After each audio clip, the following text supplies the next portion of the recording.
warahmatullahi wabarakatuh. Perkenalkan, nama saya Muhammad Ilham, NIM 25280. Baiklah, pada kesempatan kali ini yaitu ujian tengah semester mata kuliah bisnis. Saya akan menjelaskan beberapa materi yang mencakup tentang perkembangan teknologi dalam bisnis, bisnis plan, dan konsep virtual office.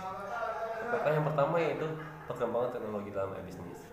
Perkembangan teknologi dalam e-bisnis. Dalam e-bisnis mencakup 95% bisnis dan 5% teknologi. Nah, di dalamnya perkembangan e-bisnis dalam beberapa tahun belakangan sangat pesat, apalagi setelah pada masa-masa COVID-19. Dalam beberapa ini menjelaskan efisiensi dari berkembangnya konsep manajemen yang dikenal dengan e-bisnis. Selanjutnya yaitu alur pengolahan, yaitu suatu e-commerce dasar pembuatan e-bisnis. Yaitu pengolahan e-commerce yaitu suatu pengolahan e-commerce yang tepat. Yang dimaksud di sini adalah e-commerce menyangkut dalam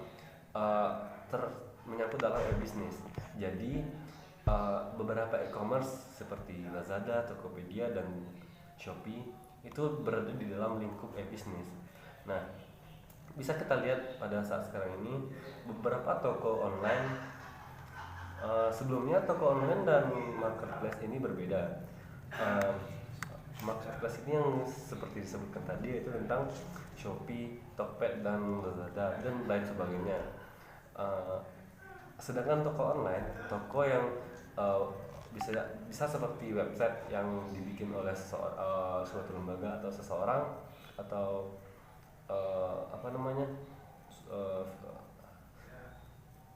atau seseorang yang ingin membuka toko online.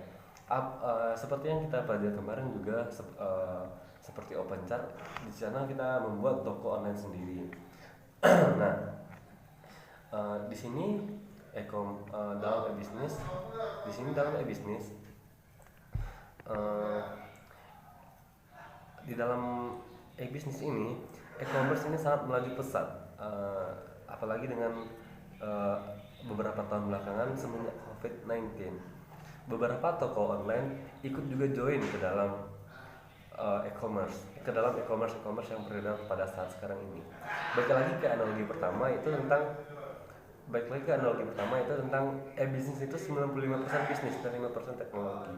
Nah, kenapa para toko-toko online di luar sana gabung ke marketplace? Nah, mereka mengincar pasar di marketplace untuk mendukung profit dan penjualan. Nah, ini menjelaskan kenapa e-commerce pada saat sekarang ini melaju dengan pesat.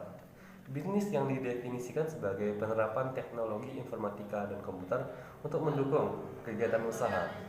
E-bisnis mencakup seluruh rantai nilai pembelian elektronik untuk manajemen rantai supply dalam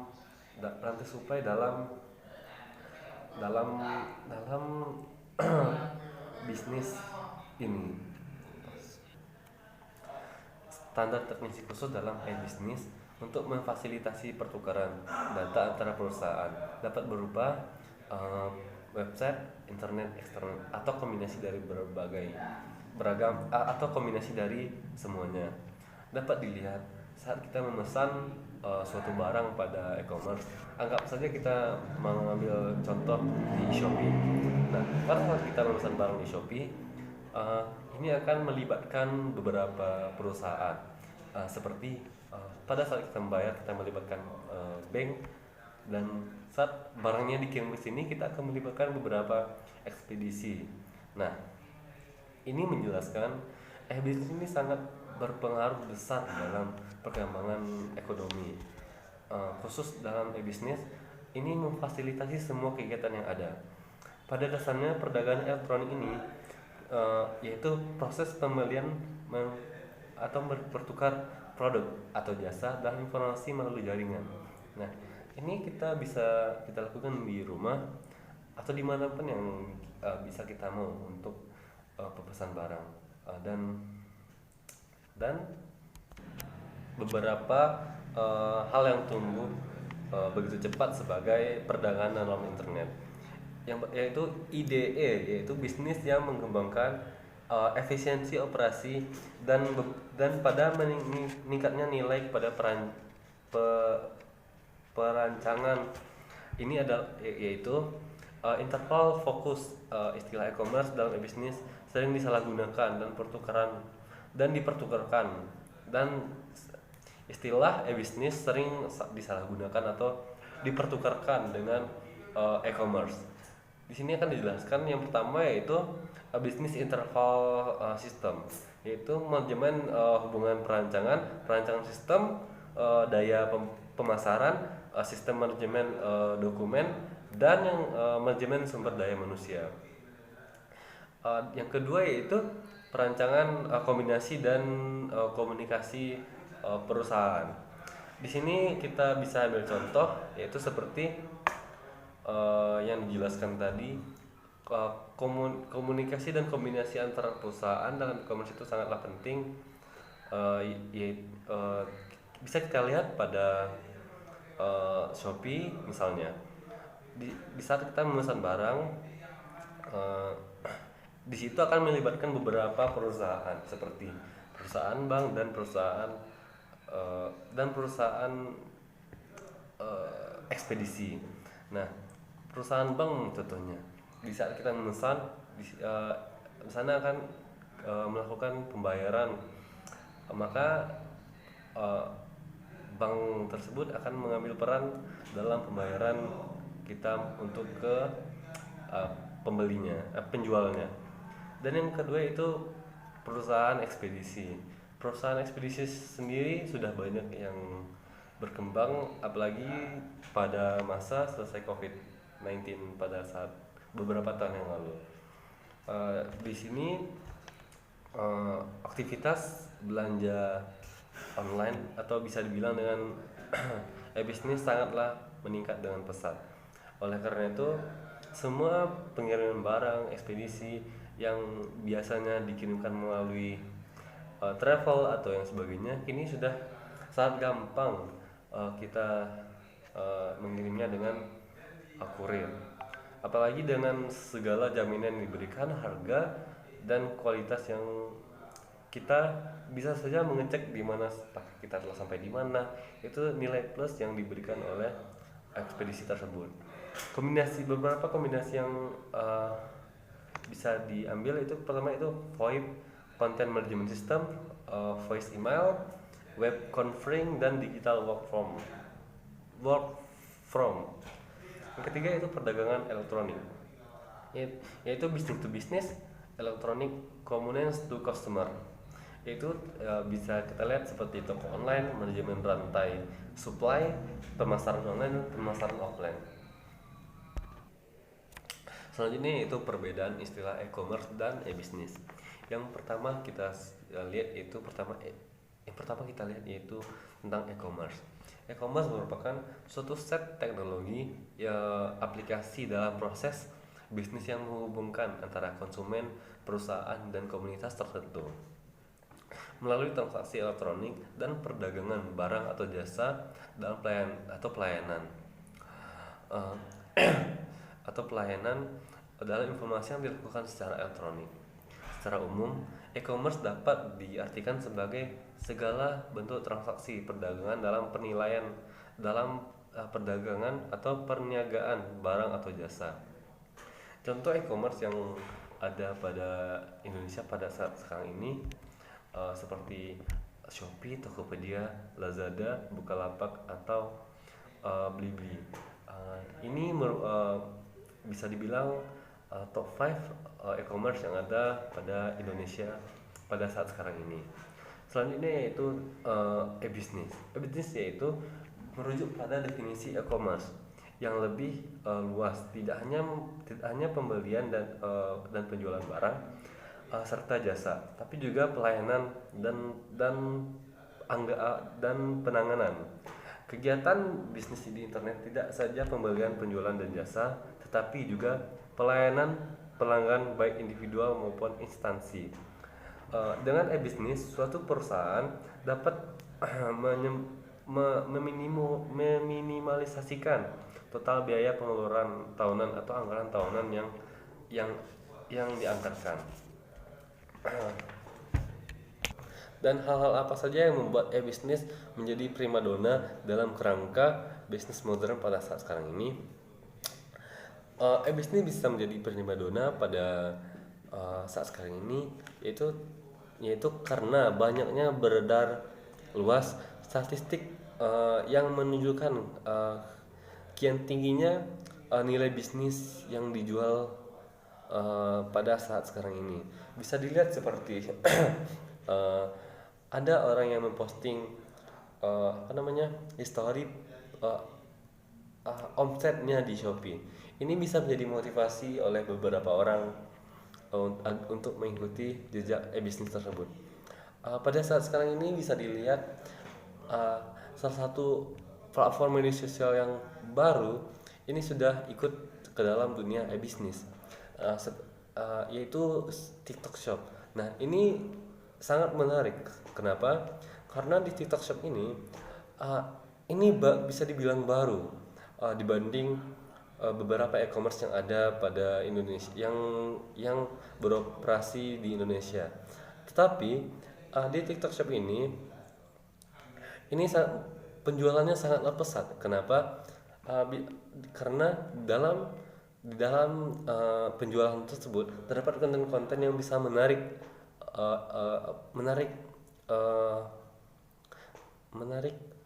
audiens agar melihat, walaupun tidak melihat barangnya, tetapi dengan konten yang menarik, audiens secara tidak langsung bisa melihat barang yang dipromosikan. Nah, ini salah satu media promosi dan ini juga mencakup e-bisnis. Kenapa? Karena dengan e-bisnis promosi kita akan lebih baik.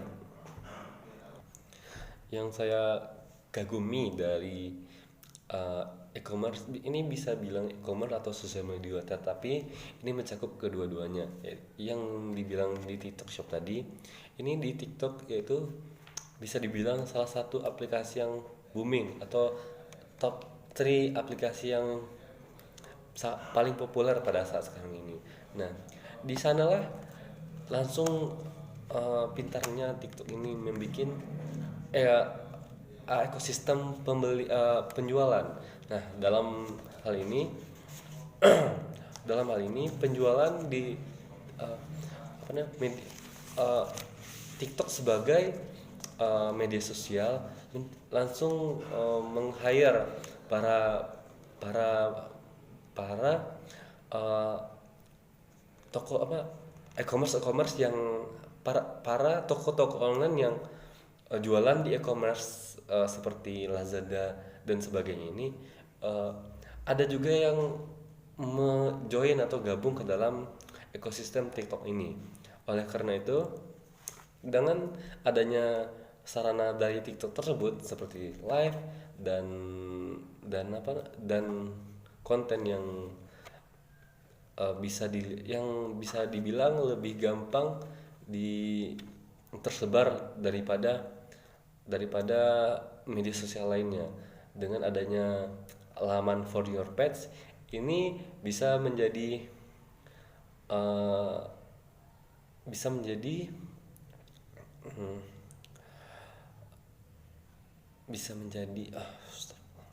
selanjutnya yaitu materi kedua tentang business plan, yaitu sebuah rancangan bisnis yang dikembangkan untuk kemajuan bisnis ke depannya. Sebuah bisnis akan berjalan dengan baik jika sebuah pengusaha merancangkan bisnisnya dengan baik. Ada sebuah kutipan yang menjelaskan tentang a work well planned is work half done, yang artinya pekerjaan yang telah dilakukan dengan baik berarti 50% pekerjaan itu sudah dilakukan. Kita sudah masuk, kita ambil contoh saja ke UAS pada saat sekarang ini.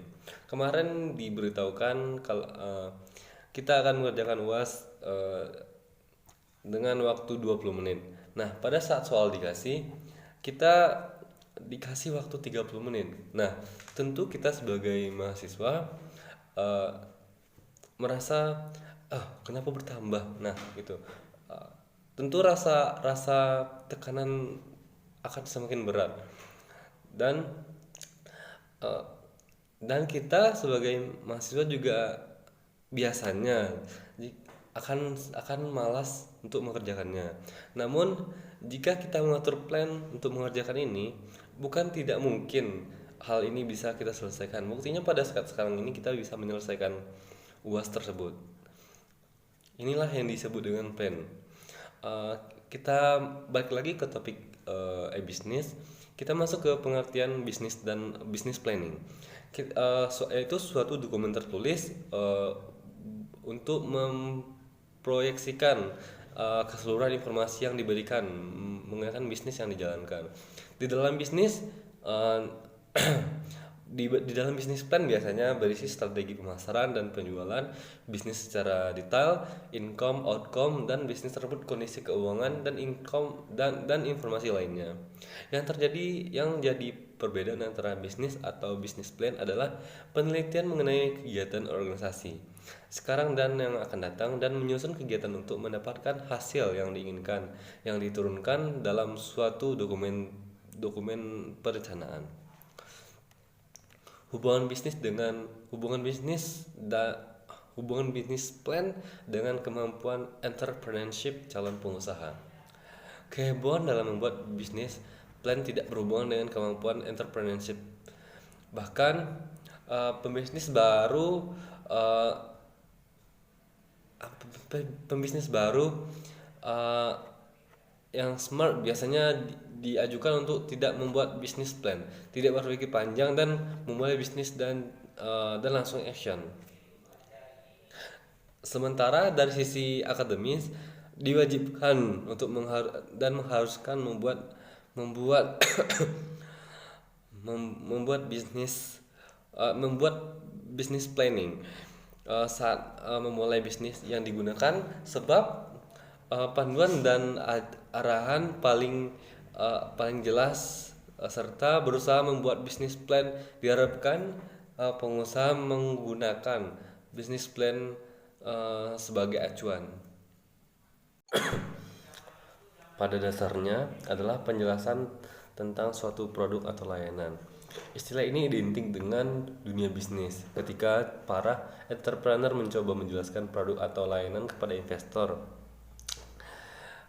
Yang kedua yaitu tentang kerangka business plan, yaitu urutan prioritas yang bergantung pada usaha yang dikehendaki. Yang pertama yang itu seperti tulis tangan, perencanaan pada awal pendirian produk yang mau Anda jual. eh, di dalam produk yang mau dijual itu kita fokus kepada manfaat untuk pelanggan dan bagaimana cara untuk menjangkau mereka dan ada beberapa lagi eh, dan dan ada beberapa lagi langkah eh, sebagai langkah awal untuk menulis sebuah perencanaan bisnis untuk usaha. Maka bisa dilihat contoh nyata bisnis untuk mendapatkan ide untuk rancangan bisnis sendiri. Tahapan evolusi e-bisnis. Jalan evolusi merupakan cara yang nampaknya paling banyak dipilih oleh perusahaan di negara berkembang.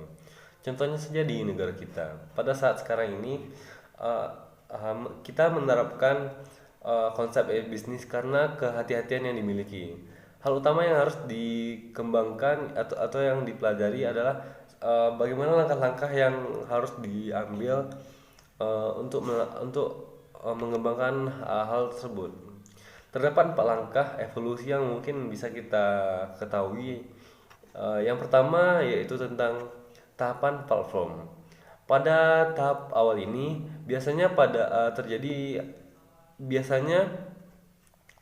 adanya unit-unit kecil yang ingin mencoba membangun program eh, yang berbasis internet yang isinya produk-produk atau jasa-jasa yang ditawarkan. Yang kedua yaitu tahapan automate, yaitu eh, mencoba untuk menghubungkan beberapa unit di dalamnya yang masing-masing telah menerapkan konsep kecil e-bisnis yang menjadi dasar. Contohnya eh, adalah proses pengajuan anggaran dari masing-masing unit dari divisi keuangan misalnya melalui aplikasi atau modul database Setiap unit masukkan rencana anggaran ke dalam sebuah aplikasi dan bagian keuangan secara otomatis menerima anggaran dari seluruh unit yang ada di perusahaan. Keseluruhan rangkaian ini secara otomatis dibantu alurnya oleh aplikasi e-bisnis. Dan yang ketiga yaitu integrate. Yang tahapan ini pengembangan e-bisnis menetapkan proses bisnis perusahaan dengan dengan yang ada di luar. Bedanya dengan otomatis yang lebih menekankan pada target efektivitas. Pada tujuan utama perusahaan adalah meningkatkan kerja dan mengembangkan perusahaan secara signifikan. Yang keempat yaitu Raven. Tahap akhir dalam evolusi eh, tahap akhir dalam evolusi dapat secara efektif ditetapkan pada perubahan dari manajemen perusahaan, terutama yang berkaitan dengan cara melihat bisnis yang ada terhadap melibatkan bisnis yang ada. Tahap dinamakan Raven. Ada banyak jenis-jenis eh, usaha yang atau bisnis yang bisa dilakukan di internet. Yang selanjutnya itu kita ambil contoh seperti jualan online misalnya. Pada saat sekarang ini kita sudah bisa membuka toko sendiri atau e-commerce. Kita bisa memilihnya atau bisa juga kedua-duanya. Kenapa tidak? Kita membuka toko online. Kita misalnya bikin website sendiri dengan nama toko kita sendiri, dan kita hosting toko kita di suatu layanan penyedia hosting tertentu. Atau jika bikin toko sendiri terasa lebih sulit, kita bisa bikin di platform-platform e-commerce yang sudah tersedia pada saat sekarang ini. Ini tidak menutup kemungkinan bahkan di media e-commerce pada saat sekarang ini sangat tinggi audiensnya. Kenapa? Karena di media e-commerce yang ada pada saat sekarang ini sangat diminati karena dengan beragam fitur yang disediakan, uh, dan berbagai macam promo yang ada di e-commerce tersebut. Misalnya kita ambil contoh di Shopee. Kita mau beli barang dengan harga 10.000 saja, tapi dengan jarak misalnya barangnya ada di Pulau Jawa. Dengan kita membeli barang tersebut, terkadang kita mendapatkan suatu voucher, misalnya voucher gratis ongkir gitu. Maka barang yang kita beli di Pulau Jawa tersebut sampai ke sini dengan ongkos kirim gratis, maka kita tidak akan mengeluarkan biaya tambahan lagi buat bayar ongkosnya. Nah, inilah yang membuat e-commerce pada saat ini berkembang sangat pesat. Kenapa? Karena dengan adanya promo tadi, maka banyak dari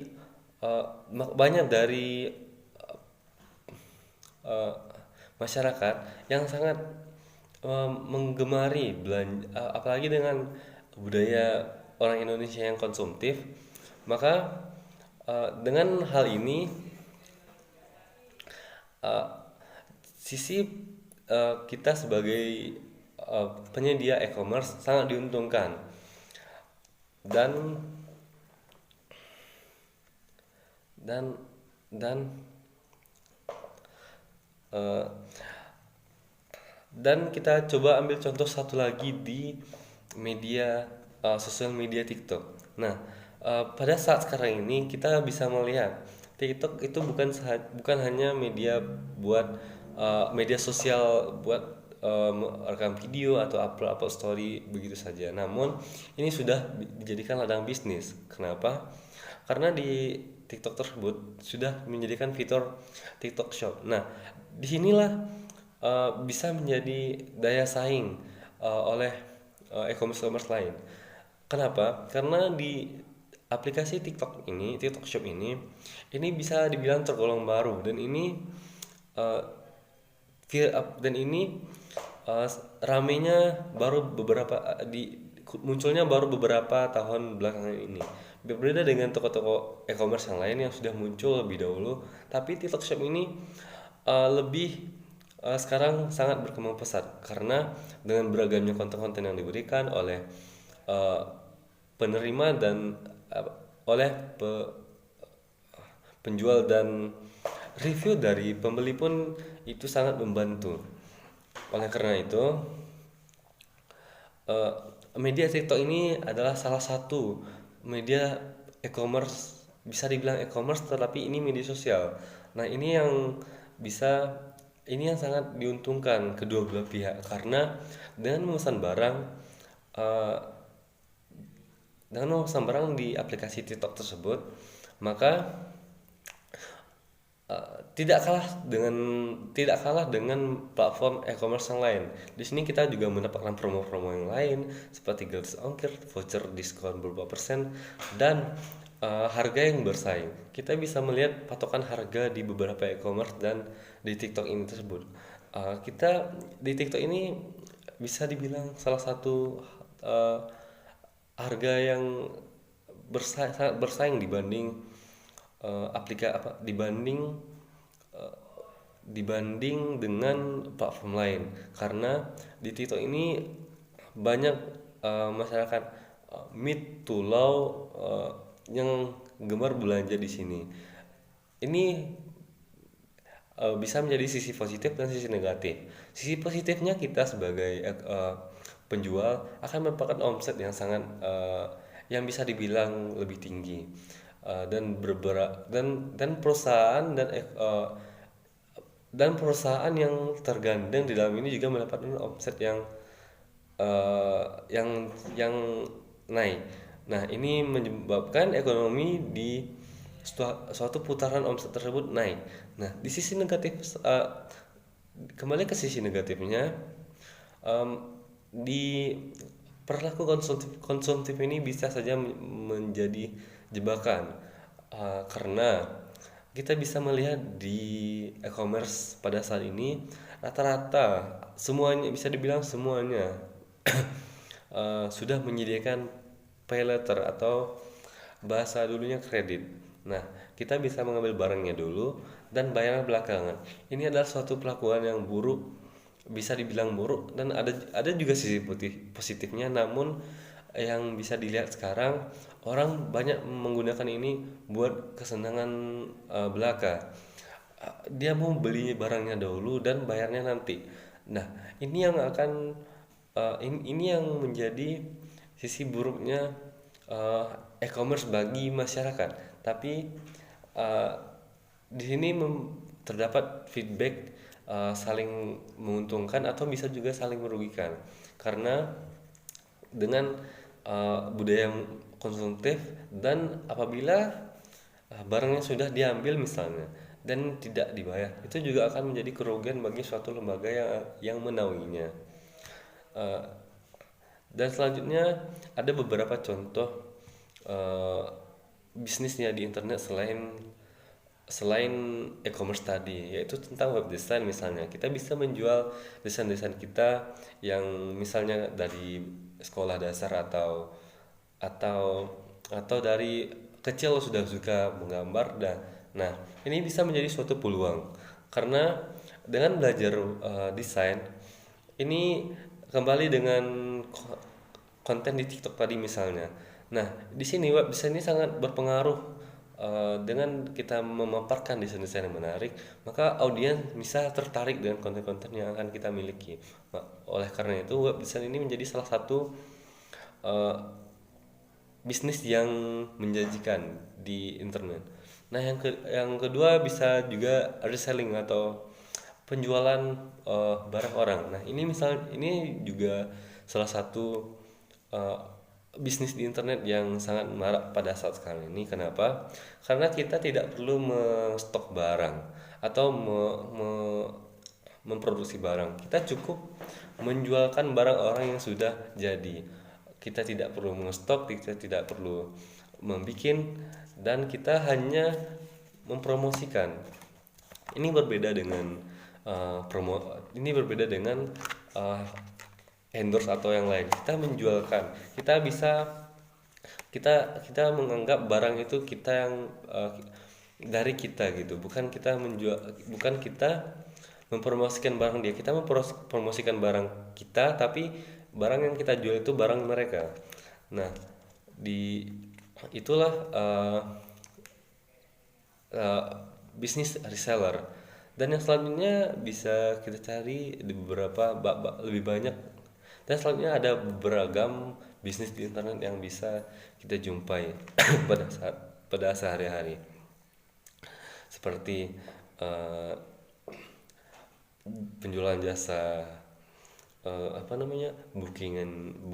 booking hotel atau booking penginapan, aplikasi pemesanan ojek online, taksi online, atau uh, pemesanan makanan. Ini sudah banyak terjadi, ini sudah banyak uh, tersebar di pada saat kita sekarang ini. Sekian penjelasan dari saya. Terima kasih. Assalamualaikum warahmatullahi wabarakatuh.